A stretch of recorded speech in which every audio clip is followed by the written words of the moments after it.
over dribbling into traffic. Did you see a lot of instances of that tonight? It seemed like the ball wasn't stopped swinging from side to side. Yeah, I felt like early in the game, we moved a little bit and had open shot after open shot after open shot and missed the ball. And then, once again, instead of sort of trusting it and staying with it and waiting until the ball went in, then we went into dribble mania and made a lot of bad plays. Scott, did you see the level of fight and competitiveness you want to see from your guys? And if you didn't, where is it? I almost want to burst out laughing at the question, Josh, but I'm afraid somebody would think I'm doing it towards that. But no, not at all. Not even close. It's our lack of competitiveness is frightening, really. They were pushing us all around on both ends of the floor, making it hard for us to do anything, and we just basically capitulated. You noted the missed shots early in the game while the offense was seemingly working well. Is it a matter of frustration kind of building and the players not reacting well to those missed opportunities? Yeah, but we all come to work. What if all of us could come to work and just say, hey boss, I'm frustrated today, I don't feel like doing it. It'd be a pretty bad world then. If that's all we can muster mentally, then it's not going to look good for us the rest of the year. Our goal right now should be simply to win a game.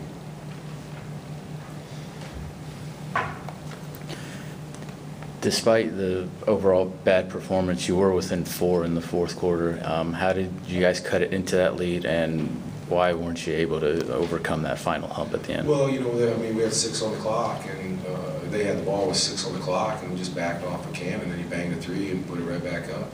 It's in our game plan, throughout the day leading up to in preparation, that we got to get our heels above the 3-point line when he has the ball, let alone when it's the end of the shot clock or a tight game. And that's really what's happening. There are winning plays and losing plays, and on a percentage basis throughout the course of the game, we're making way too many losing plays.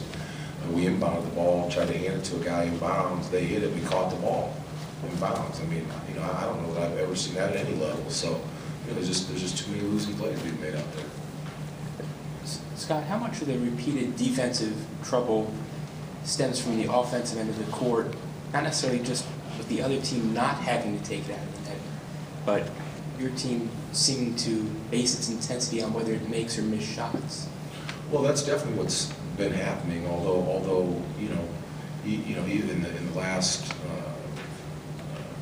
2 to 3 weeks of December, when we were still winning some games and our offensive efficiency was, we were one of the top offensive teams. Our defense was still slipping. We were still winning. So I don't know that I can, make the correlation between when the ball is going in, we're playing better defense, because during that period of time, the ball was going in, we weren't playing better defense. So I do know, just from a player standpoint, of course it's frustrating. But as I just alluded to, if you can't play with a little frustration, and you just kind of sulk and pout your way out of the game, that's a big problem. Is this something you can get back on the practice court? And like you said, this team showed plenty of fight early in the season. Is it something you can get back by repetition on the practice court, or? I hope so. I've said it, I don't know, I feel like 100 times, and probably not that many, that's probably an exaggeration, but the guys have been a good practice team. That hasn't been our issue.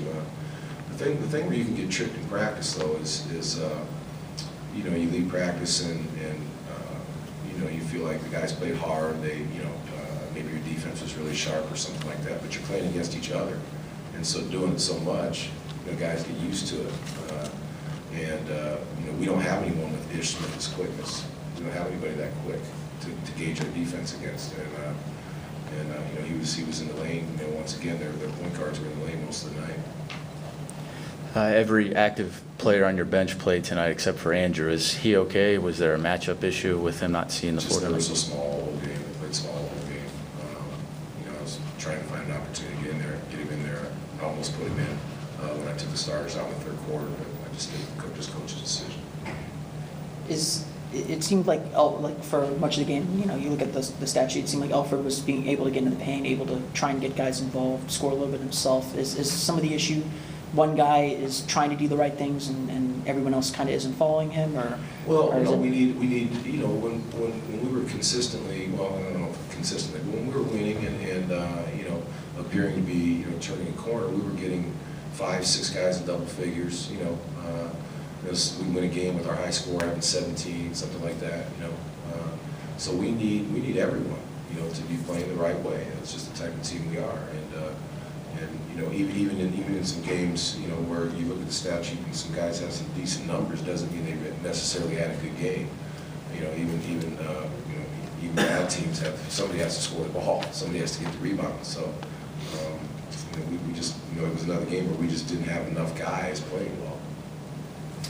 Thank you. Thank you, Thanks. Kirk.